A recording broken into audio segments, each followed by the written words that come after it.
Hello everyone. आज के इस फ्राइडे मार्केट आउटलुक में हम लोग बात करेंगे कि इस हफ्ते मार्केट कैसा रहा, नेक्स्ट हफ्ते क्या लगता है कहां पे जा सकता है। जिस हिसाब से आज जो डाउनफॉल हमने देखा है, सो क्या लगता है कहां पे बाइंग अपॉर्चुनिटीज हो सकती है या हमें क्या करना चाहिए, उसके बारे में हम लोग डिटेल में पूरा एनालिसिस करेंगे। सो उसके पहले देख लेते हैं कि पिछले हफ्ते जो मैंने बताया था और इस हफ्ते मार्केट ने कैसे रिएक्ट किया है।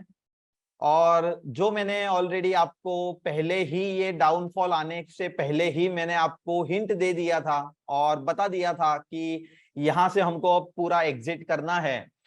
सो उसके बारे में पहले देख लेते हैं कि निफ्टी में पहले वीकली चार्ट से हम लोग शुरू करेंगे कि पहले वीकली चार्ट कैसा लगता है और उसके बाद में हम स्मॉलर टाइम फ्रेम में आएंगे। सो अगर निफ्टी का अगर वीकली चार्ट अगर हम लोग देखेंगे तो यहाँ पे हायर लेवल पे कॉन्स्टेंटली पिछले 3-4 वीक से अगर हम लोग देखेंगे तो कॉन्स्टेंटली वही रेंज में यहाँ पे कंसोलिडेशन चल रहा है। पिछले वीक ही मैंने बोला था कि 18,100 का यहाँ पे निफ्टी में वो रेजिस्टेंस है जो वो क्रॉस नहीं कर पा रहा। सो हमें अब क्या लगता है, अगर आरएसआई अगर देखेंगे तो आरएसआई यहाँ पे क्लियरली 60 से वापस से आरएसआई ने यू टर्न मार दिया है। तो यहाँ पे स्ट्रक्चर जो है वो काफी नेगेटिव दिख रहा है। हालांकि लेवल्स अभी भी 17,000 के ऊपर के लेवल्स अभी भी है, लेकिन यहाँ पे जो मोमेंटम जो लग रहा है या चार्ट जो कंस्ट्रक्ट होता जो दिख रहा है, वो ऐसा लग रहा है कि यहाँ पे नेगेटिविटी और भी आ सकती है। जैसे पिछले 2 दिन में जो फेडरल रिजर्व बैंक ने जो 0.75 बेसिस पॉइंट जो इंटरेस्ट रेट बढ़ाया है, उसके चलते ग्लोबली वहां पे सेल ऑफ दिखा है और उसका इंपैक्ट जो है वो हमको इंडियन मार्केट में भी यहाँ पे दिखा है। सो वीकली चार्ट अगर देखेंगे तो यहाँ पे क्लियरली 18,100 का जो रेजिस्टेंस है वो क्लियरली यहाँ पे वर्क कर रहा है। तो जब तक 18,100 यहाँ पे क्रॉस नहीं होता तब तक यहाँ पे मोमेंटम या एग्रेसिव जो बाइंग जो आना चाहिए वो मेरे को नहीं लगता है कि जी आएगा। सो उसके लिए 18,100 का लेवल पहले तो निफ्टी को क्रॉस करना पड़ेगा।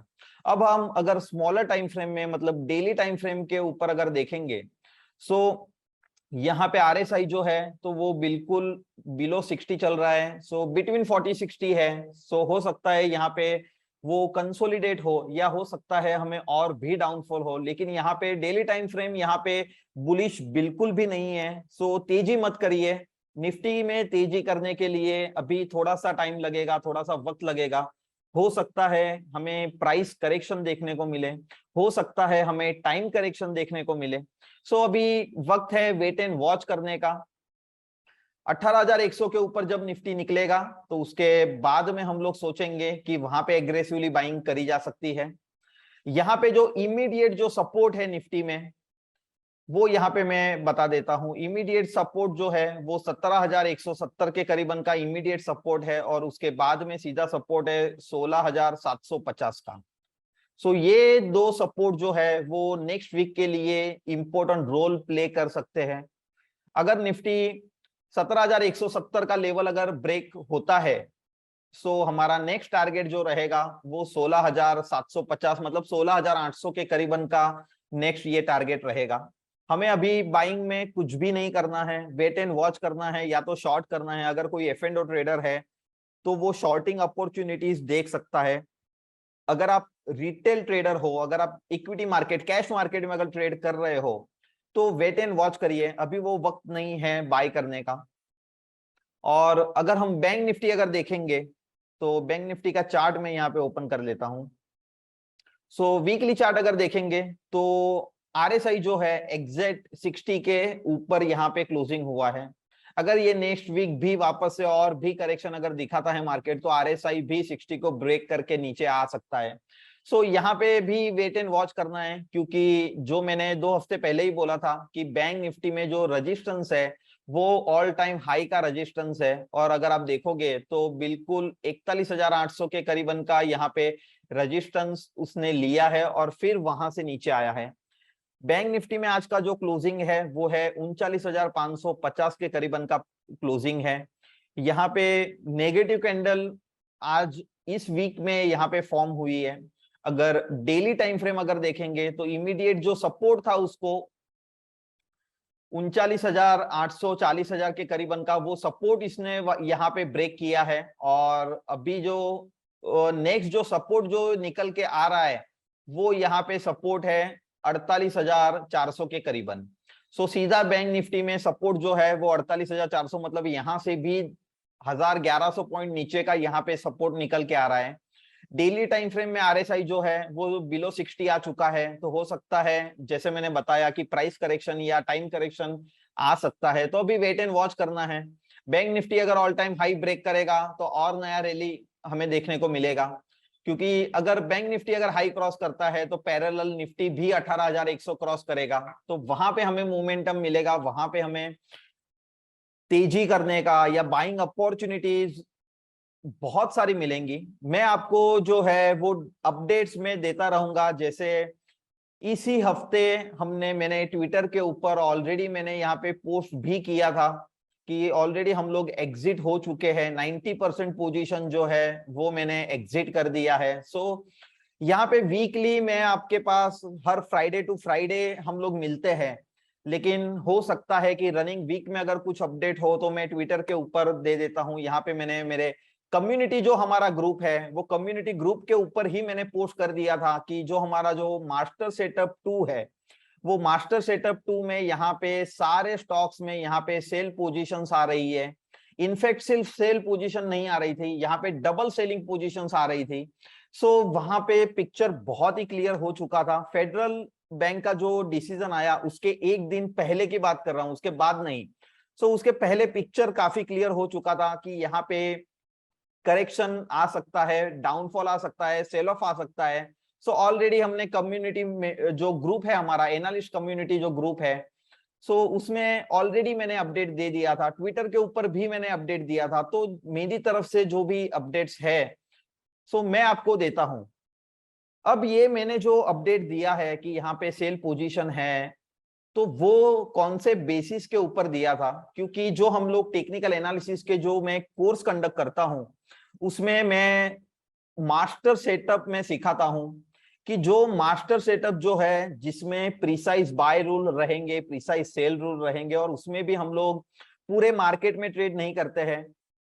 20 से 22 स्टॉक की पूरी लिस्ट है, सिर्फ उसी में ट्रेड करना है। और उसमें सारे स्टॉक्स में मतलब 70% स्टॉक्स में यहाँ पे सेलिंग पोजीशन इनिशिएट ऑलरेडी हो चुकी थी, और उसके जजमेंट में उसके बेसिस के ऊपर मैंने ये बोला था कि यहाँ पे करेक्शन आ सकता है, और सेंटीमेंट जो है वो पूरा नेगेटिव हो चुका है। सो अगर आपको भी अगर ऐसे कुछ स्ट्रेटेजीज चाहिए, ऐसे कुछ मास्टर सेटअप्स चाहिए, सो आप हमारे जो टेक्निकल एनालिसिस का जो कोर्स है वो आप कोर्स अटेंड कर सकते हो, ये सीख सकते हो, इंडिपेंडेंट ट्रेडर बन सकते हो। फिर आपको किसी को पूछने जाने की जरूरत नहीं है कि भाई मार्केट क्या लगता है, कोई जरूरत नहीं है। चार्ट जो है, प्राइस एक्शन जो है वो हमें सब कुछ वहां पे इंडिकेट करता है, और उस हिसाब से हम लोग ट्रेड भी लेते हैं। सो नेक्स्ट वीक के लिए बहुत ही आसान है यहाँ पे कि हमें क्या करना है। सो कंक्लूजन अगर देखेंगे तो हमें कुछ भी नहीं करना है, वेट एंड वॉच करना है। अब बात करते हैं कि जहां पे मैंने बोला था कि 90% पोजीशन हमारी एग्जिट हो चुकी है। सो आप लोगों के दिमाग में ये क्वेश्चन रहेगा कि 10% ऐसी कौन सी पोजीशन है जो अभी भी हम लोग होल्ड करके चल रहे हैं। सो वो मैं आपको बता देता हूं कि ऐसी इतना मार्केट में करेक्शन आने के बावजूद भी ऐसी 10% वाली पोजीशन वो कौन से स्टॉक्स है जहां पे हम लोग अभी भी बाय होल्ड करके चल रहे हैं। सो दो स्टॉक्स में हम लोग अभी भी बाइंग जो है हमारी हम लोग होल्ड करके चल रहे हैं। उसमें से जो फर्स्ट स्टॉक्स जो है वो है मारुति। मैं यहाँ पे मारुति का चार्ट भी ओपन कर लेता हूं। सो इतना करेक्शन आने के बावजूद भी मारुति का अगर कंसोलिडेशन देखोगे तो ये बिल्कुल हायर लेवल पे उसका कंसोलिडेशन चल रहा है। हालांकि ये डेली चार्ट है, उसका जो वीकली अगर देखेंगे तो प्रीवियस रेजिस्टेंस को उसने ऑलरेडी क्रॉस कर चुका था, और उसके ऊपर का आज का क्लोजिंग आया है। तो वीक बाय वीक देखेंगे तो मारुति जो है वो स्ट्रांग होता जा रहा है, तो मारुति को अभी भी हम लोग होल्ड करके चल रहे हैं। वीकली आरएसआई जो है वो अबाउ 60 यहाँ पे सस्टेन हो रहा है। डेली आरएसआई देखेंगे तो भी अबाउ 60 यहाँ पे होल्ड करके चल रहा है। प्रीवियस रेजिस्टेंस है उसको भी होल्ड करके चल रहा है। 20 पीरियड मूविंग एवरेज है उसको भी होल्ड करके चल रहा है। तो बिल्कुल मारुति जो हमने बाय किया है 8,950 में, और आज का जो क्लोजिंग है वो है 9350, 9350 का क्लोजिंग है। सो ऑलरेडी 400 रुपया हम लोग ऑलरेडी प्रॉफिट में है और अभी भी मैं होल्ड करके उसको चल रहा हूं। सेकंड जो स्टॉक है वो है आईटीसी। आईटीसी हमने 322-23 पे लिया है और आज का जो क्लोजिंग है वो है 346। सो आईटीसी को भी हम लोग होल्ड करके चल रहे हैं। एफएमसीजी सेक्टर भी स्ट्रांग है। सो पूरे मार्केट में जितने भी सेक्टर है, ये 2-3 दिन में जो करेक्शन मार्केट में आया है, फिर भी आज भी सबसे ज्यादा स्ट्रांग जो सेक्टर लग रहा है वो है एफएमसीजी। और इसीलिए हम लोग आईटीसी को भी यहाँ पे होल्ड करके चल रहे हैं। सो ये दो ही स्टॉक है जहां पे हम लोग बाइंग होल्ड कर चुके हैं। बाकी जितने भी स्टॉक्स थे ऑलरेडी हमने कहीं तो कॉस्ट टू कॉस्ट एग्जिट किया है, कहीं प्रॉफिट बुकिंग किया है, जैसे एसबीआई हो गया, आईसीआईसीआई, जो हम पिछले 3 हफ्ते से हम लोग बाय होल्ड कर रहे थे, लेकिन हम लोगों ने उसमें भी यहाँ पे प्रॉफिट बुकिंग ऑलरेडी कर लिया है। सो अभी 2 स्टॉक पे ध्यान देना है, मारुति और आईटीसी। अब बारी आती है कि नेक्स्ट वीक हमें कौन से स्टॉक पे ध्यान देना है या नहीं देना है। सो उसके पहले जो भी आपके अगर क्वेश्चंस रहेंगे, सो वो आप क्वेश्चन जो है वो कमेंट बॉक्स में लिखिए। उसके बाद में हम लोग कॉन्टेस्ट के ऊपर आएंगे। जो हर वीक हम लोग कॉन्टेस्ट जो रन करते हैं वीकली फ्राइडे आउटलुक में, आज के ये सेशन में, सो उसके बाद में हम लोग वो कॉन्टेस्ट की तरफ जाएंगे। और भी एक अनाउंसमेंट है कि ये कॉन्टेस्ट में लोगों को इतना मजा आ रहा है, आप लोग इतना अच्छी तरह से पार्टिसिपेट भी कर रहे हो, आंसर भी दे रहे हो। सो हम लोग और एक कॉन्टेस्ट लॉन्च करने जा रहे हैं और वो है ये फेसबुक के ऊपर या ये लाइव सेशन में नहीं है। सो वो जो कॉन्टेस्ट है वो हम लोग इंस्टाग्राम के ऊपर हम लोग कॉन्टेस्ट लॉन्च करने जा रहे हैं। मैं यहाँ पे एक क्रिएटिव या उसकी जो डिटेल्स है वो सिर्फ आपको बता देता हूँ। सो यहाँ पे क्या करना है कि रील बनाना है और रील जो है वो related to stock market, related to trading, ऐसी आपको रील बनानी है। और जब आप रील पोस्ट करोगे तो कोलैबोरेशन में आपको जेके वेल्थ ऑफिशियल, जो उसका ट्विटर इंस्टा हैंडल है, सो जेके वेल्थ ऑफिशियल को एज अ कोलैबोरेशन आपको ऐड करना है और आपको रील पोस्ट करनी है। उसका जिसके रील्स में ज्यादा व्यूज रहेंगे, जिसके रील्स जो अच्छे रहेंगे, उसके जो हम विनर है वो हम लोग अनाउंस करेंगे 4 नवंबर को अनाउंस करेंगे। 1 महीना ये पूरा कॉन्टेस्ट रन होने वाला है। सो पार्टिसिपेट करिए। अगर आप जेके वेल्थ को अगर इंस्टाग्राम के ऊपर अगर फॉलो नहीं करते हो तो उसका जो इंस्टा हैंडल है @JK Wealth Official, आप इंस्टाग्राम में फॉलो करिए और ये कॉन्टेस्ट में पार्टिसिपेट करिए। एक्साइटिंग प्राइजेस मिलने वाले हैं। सो देख लेते हैं कौन उसका विनर रहेगा और कितने यहाँ पे पार्टिसिपेंट्स आते हैं। सो ये भी कॉन्टेस्ट जो है उसमें भी बहुत मजा आने वाला है। सो कुछ ना कुछ क्रिएटिव करने की या आपको हेल्पफुल रहने की हमारी कोशिश हमेशा रहती है। सो नेक्स्ट वीक के लिए अब आपके दिमाग में रहेगा कि कौन कौन से स्टॉक के ऊपर हमें ध्यान देना है, कहाँ पे बाइंग करना है। सो नेक्स्ट वीक बहुत ही सिंपल है। यहाँ पे हमें कुछ भी बाइंग में अभी जाना नहीं है। कोई स्टॉक का रिकमेंडेशन इस हफ्ते में आपको नहीं दे रहा हूं, क्योंकि मार्केट जो है वो काफी नेगेटिव लग रहा है। जैसे यहाँ पे मैं निफ्टी का चार्ट ओपन कर लेता हूँ। सो हमें वेट एंड वॉच करना है। जो 2 पोजीशन जो ऑलरेडी हम लोग होल्ड करके चल रहे हैं, एक है मारुति और एक है आईटीसी, सिर्फ उसी को होल्ड करना है। अगर मार्केट अगर यहाँ से अगर ऊपर भी जाता है, अगर रनिंग वीक में अगर कुछ अपडेट रहेगा या रनिंग वीक में अगर कहीं भी बाइंग अपॉर्चुनिटीज दिखेगी तो मैं ट्विटर के ऊपर शेयर कर लूंगा, तो वो अपडेट जो है वो आपको मिल जाएगा। सो अभी भी आप में से कोई अगर ट्विटर हैंडल को अगर फॉलो नहीं कर रहे हो तो मेरे जो ट्विटर हैंडल है उसको फॉलो करिए। और ट्विटर हैंडल जो है वो है @Hemant888899। तो ये है मेरा ट्विटर हैंडल। अगर आप फॉलो नहीं करते हो तो फॉलो करिए। उसके ऊपर जो लाइव रनिंग वीक में जो भी अपडेट्स है वो यहाँ पे मिल जाएगी। और एक अपडेट मैंने दिया था यहाँ पे कि कल ही दिया था कि bank Nifty out perform seems to be over. So पिछले 2 हफ्तों से जो मैं बोल रहा था या पिछले 1 महीने से जो हम लोग बोल रहे थे कि निफ्टी को जो आउट परफॉर्म करेगा वो है बैंक निफ्टी, निफ्टी को आउट परफॉर्म जो करेगा वो है बैंक निफ्टी। सो फाइनली ये आउट परफॉर्म वाला जो सिनारियो है, ये आउट परफॉर्म वाला जो गेम है वो गेम ओवर हो चुका है। वो ऑलरेडी मैंने कल ही बल्कि अपडेट दे दिया था। और अगर आज हम देखेंगे तो सुबह में 800 पॉइंट बैंक निफ्टी डाउन था और क्लोजिंग होते हुए 1000 या 1100 पॉइंट बैंक निफ्टी डाउन था। सो ये आउट परफॉर्म वाला सीन अभी बंद हो चुका है। बैंकिंग स्टॉक्स में बहुत ही प्रॉफिट बुकिंग जोरों से आ रही है। सो हम लोगों को वो इंडिकेट मिल गया था जो मैंने आप लोगों को अपडेट भी दिया। आप लोगों के जो भी क्वेश्चंस है उसके ऊपर हम लोग देखते हैं और उसके बाद में हम लोग देखेंगे कि कॉन्टेस्ट के ऊपर हम लोग आएंगे। सो पहले देख लेते हैं कि आप लोगों के क्या क्या क्वेश्चंस है। आज का सेशन जो है वो बहुत ही छोटा होने वाला है, क्योंकि हम वेट एंड वॉच करने वाले हैं, कुछ भी बाय नहीं करने वाले हैं। दो पोजीशन है, सिर्फ उसी को होल्ड कर रहे हैं। अगर आप में से कोई होल्ड कर रहा है तो मैं आपको स्टॉप लॉस भी बता देता हूं कि अभी हमें स्टॉप लॉस क्या फॉलो करना है। सो पहले मारुति में स्टॉप लॉस मैं बता देता हूं आपको। सो मारुति में जो स्टॉप लॉस रहेगा वो रहेगा, मैं स्मॉलर टाइम फ्रेम पहले ओपन कर लेता हूं।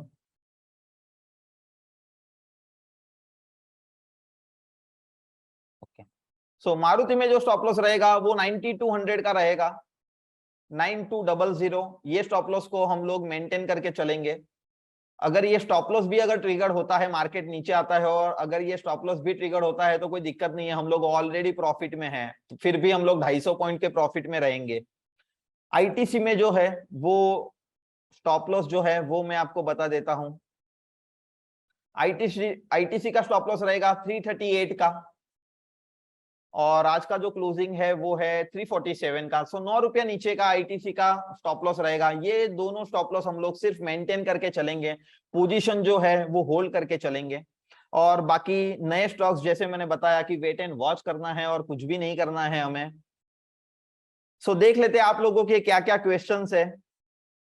सो फर्स्ट क्वेश्चन जो है वो पार्श्व भाई का है, एचडीएफसी बैंक और आईआरसीटीसी में व्यू क्या है। सो एचडीएफसी बैंक पहले देख लेते हैं।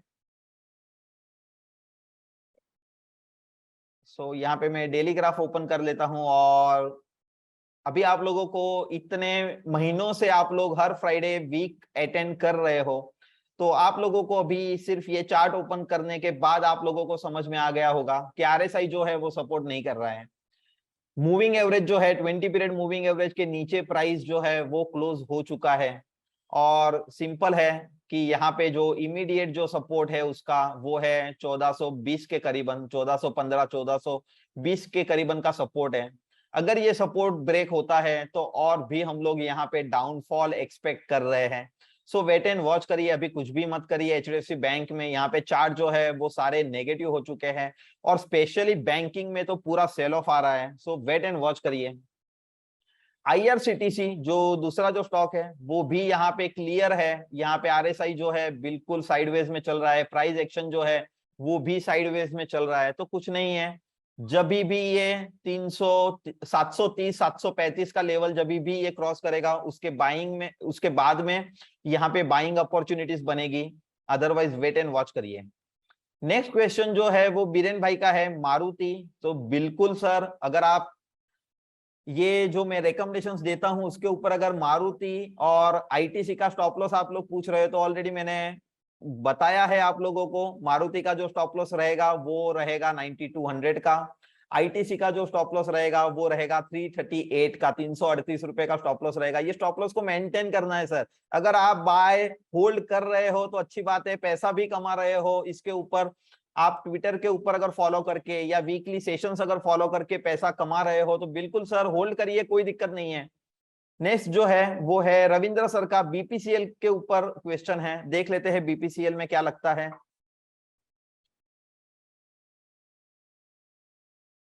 बीपीसीएल का स्टॉक जो है वो बैरिश मोड में है, कंसोलिडेशन नहीं हो रहा है बल्कि डाउनफॉल यहाँ पे चल रहा है, तो बैरिश लग रहा है, शॉर्टिंग कैंडिडेट हो सकता है। आरएसआई जो है वो बिलो 40 क्लोजिंग भी आ चुका है। इमीडिएट अगर सपोर्ट अगर देखेंगे तो यहाँ पे इमीडिएट सपोर्ट है 305 का। अदरवाइज स्टॉक जो है वो बैरिश है, जहां भी बाउंस आता है वहां पे सेल करिए, लेकिन बाय मत करिए, बाय करने का मौका नहीं है अभी। जहां भी बाउंस मिलता है वहां पे शॉर्ट करके पैसा बनाया जा सकता है। नेक्स्ट क्वेश्चन जो है वो स्वाति मैम का है, इंडसइंड बैंक के ऊपर, देख लेते हैं इंडसइंड बैंक क्या लगता है।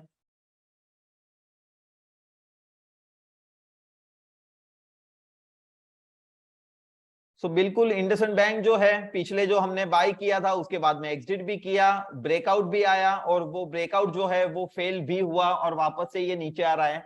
सो कुछ नहीं है, वेट एंड वॉच करना है। वापस से अगर 1250 अगर क्रॉस करेगा तो उसके बाद में वापस से बाय करेंगे हम लोग। और आरएसआई जो है वो अभी भी कंपेयर टू अदर बैंक्स, यहाँ पे इंडसइंड बैंक जो है वो स्ट्रांग लग रहा है। प्राइस जो है वो 20 पीरियड मूविंग एवरेज को भी होल्ड कर रहा है। लेकिन अगर पूरा सेक्टर ही यहाँ पे प्रेशर में है तो हो सकता है कि ये भी यहाँ पे नीचे आ जाए। लेकिन जब भी बैंकिंग स्टॉक्स में जब भी बाइंग अपॉर्चुनिटी निकल के आएगी तो फर्स्ट प्रेफरेंस जो है वो इंडसइंड बैंक और आईसीआईसीआई बैंक, ये दो बैंक को हम लोग फर्स्ट प्रेफरेंस दे सकते हैं। क्योंकि कंपेयर टू अदर बैंक के जो चार्ट है, एचडीएफसी है या कोटक है, so compare to other banks, IndusInd bank और आईसीआईसीआई बैंक के चार्ट है वो स्ट्रांग लग रहे हैं। नेक्स्ट जो क्वेश्चन है वो देख लेते हैं। रॉकी भाई का क्वेश्चन है। तो रॉकी भाई को और एक मेरी तरफ से एक बात है कि पिछले फ्राइडे में आप विनर हो और यहाँ पे कांटेक्ट नंबर आपको दिया गया है डिस्क्रिप्शन में, आपने वो कांटेक्ट ही नहीं किया। आपकी प्राइज मनी जो है वो आपका वेट कर रही है, तो कांटेक्ट करिए, आपकी जो प्राइज मनी है वो आप हासिल करो।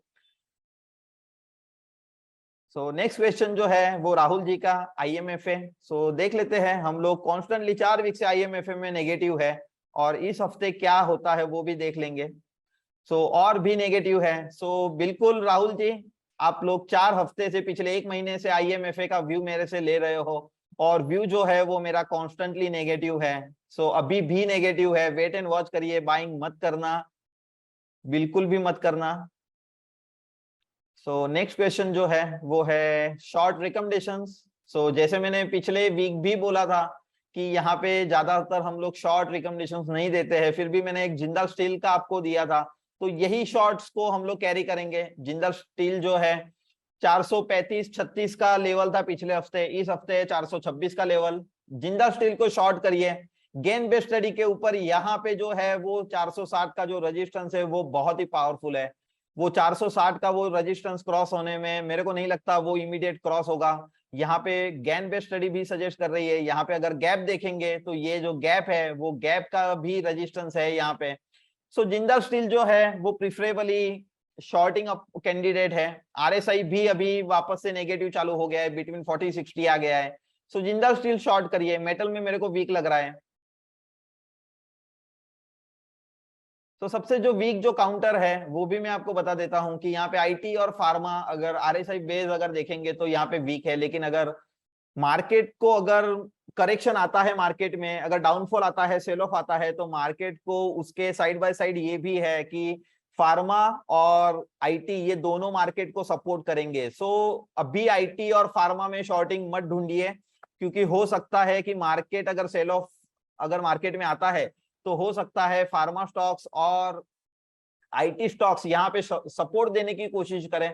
तो शॉर्टिंग अगर देखना है तो मेटल में देख सकते हो, कुछ बैंकिंग में देख सकते हो, क्योंकि बैंकिंग जो है वो अभी आउट परफॉर्म नहीं कर रहा है, अभी अंडर प्रेशर है, तो बैंकिंग में भी कर सकते हो। जिंदल स्टील का स्टॉप लॉस बीरेन भाई जैसे मैंने बताया आपको कि 460 का जो है वो क्लोजिंग बेसिस के ऊपर उसका स्टॉप लॉस रहेगा। सो जहां भी बाउंस आता है 435, 36, 40, जहां भी बाउंस आता है वहां पे आप लोग शॉर्ट करिए। So thank you so much. और पार्श्व भाई का मैं आखिरी क्वेश्चन ले लेता हूं, जी एंटरटेनमेंट के बारे में है। तो जी का चार्ट यहाँ पे ओपन कर लेते हैं।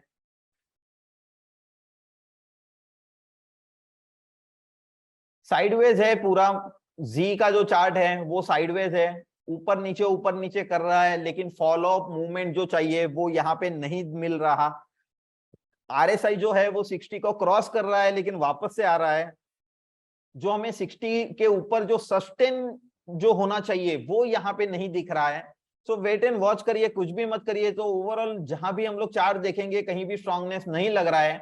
अगर स्ट्रांग भी अगर लग रहा है तो मेरे को एक दीपक नाइट्रेट का जो चार्ट है वो थोड़ा सा अच्छा लग रहा है। मैं यहाँ पे ओपन कर लेता हूं कि दीपक नाइट्रेट में यहाँ पे जो ट्रेंड लाइन का जो ब्रेकआउट आया था और उसके बाद में सेम यहाँ पे सपोर्ट भी ले रहा है।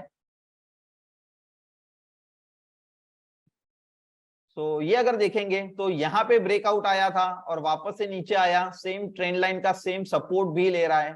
तो हो सकता है कि दीपक नाइट्रेट जो है, मतलब केमिकल स्टॉक्स जो है वो यहाँ पे परफॉर्म करें। तो अगर आपको कुछ स्टॉक्स में अगर बाय करना भी है और कुछ चाहिए तो दीपक नाइट्रेट में आप लोग ध्यान रख सकते हो, उसका जो अल्टीमेट जो स्टॉप लॉस जो रहेगा वो रहेगा 2050 का, तो 100 रुपए नीचे उसका स्टॉप लॉस रहेगा। आज का जो क्लोजिंग है 2163।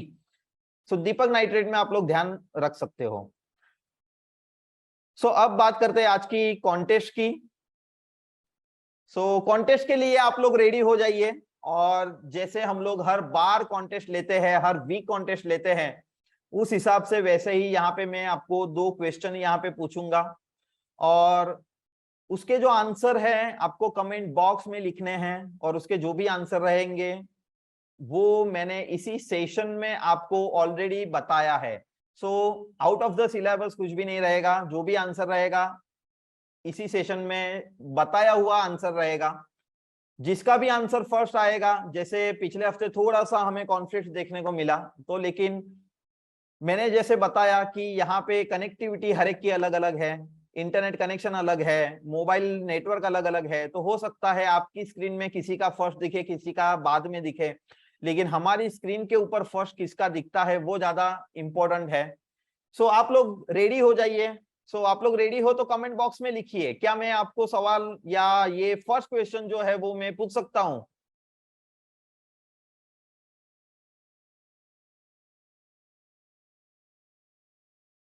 अगर पूछ सकता हूं तो ये कमेंट बॉक्स में लिखिए, क्या आप लोग रेडी हो कि नहीं हो?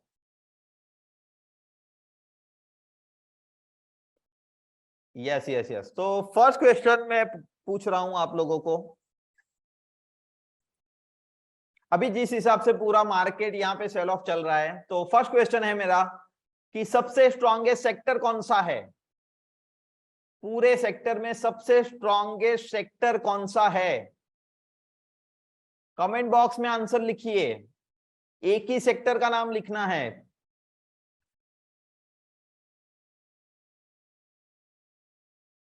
यस, यहाँ पे आंसर्स आ रहा है, लेकिन देख लेंगे बाकी के भी आंसर्स आने दो।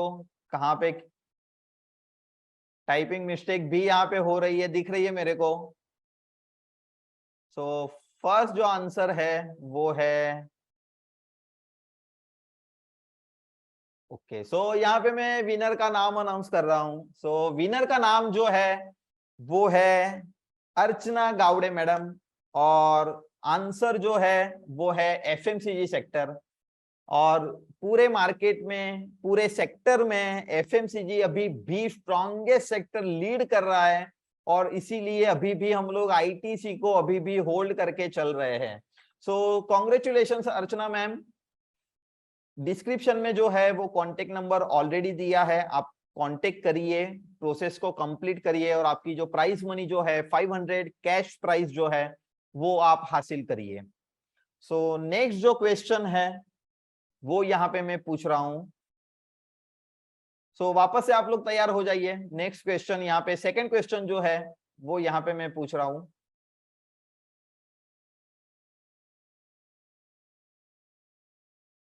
सो नेक्स्ट क्वेश्चन जो है वो है,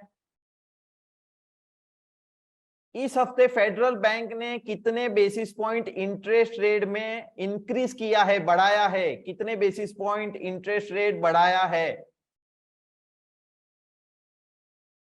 कमेंट में लिखिए।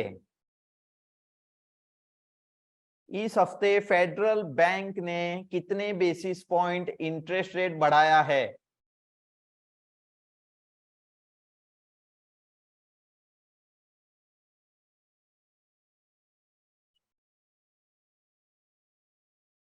कितने बेसिस पॉइंट अब इंटरेस्ट रेट हो चुका है वो नहीं चाहिए, कितने बेसिस पॉइंट इंटरेस्ट रेट बढ़ाया है वो चाहिए।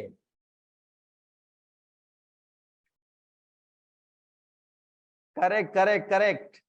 सो बहुत सारे आंसर्स आ रहे हैं, लेकिन फर्स्ट आंसर जो है, again one more time, Rocky, Rocky ji congratulations, आप है सेकंड जो आंसर है उसके विनर हो, वापस से सेकंड टाइम विनर रो, कॉन्ग्रेचुलेशंस।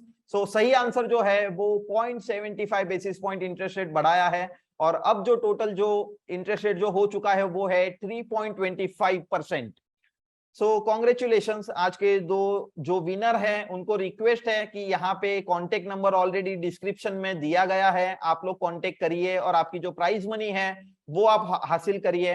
और एक रिक्वेस्ट है कि इंस्टाग्राम में अगर कोई फॉलो नहीं कर रहा है तो ऑलरेडी इंस्टाग्राम में फॉलो करिए जेके वेल्थ को। उसका जो ट्विटर हैंडल जो है official @JKWealth official @JKWealth official, ये है sorry Insta handle. So Instagram में फॉलो करिए, रील का जो कॉन्टेस्ट है उसमें पार्टिसिपेट करिए और उसकी जो भी डिटेल है यहाँ पे इंस्टाग्राम के ऊपर हम लोग पोस्ट करेंगे। So thank you so much. Next हफ्ते हम लोग वापस से मिलेंगे, वापस मार्केट आउटलुक के बारे में बात करेंगे। अब टाइम है वेट एंड वॉच करने का। पिछले 2 महीने में जितना भी पैसा कमाया है संभाल के रखिए, जब भी अपॉर्चुनिटीज आएगी मैं आपको अपडेट करूंगा। ट्विटर के ऊपर ऑनलाइन रहिए, ट्विटर के ऊपर सारा कुछ अपडेट्स आपको मिल जाएगा। अगर कुछ रनिंग मार्केट में, रनिंग वीक में अगर कुछ भी बाइंग अपॉर्चुनिटीज अगर निकल के आएगी तो मैं आपको अपडेट कर लूंगा। So thank you so much guys, और नेक्स्ट वीक हम लोग वापस से मिलेंगे फ्राइडे मार्केट आउटलुक में। तब तक आप सब अपना ध्यान रखिए। Thank you so much.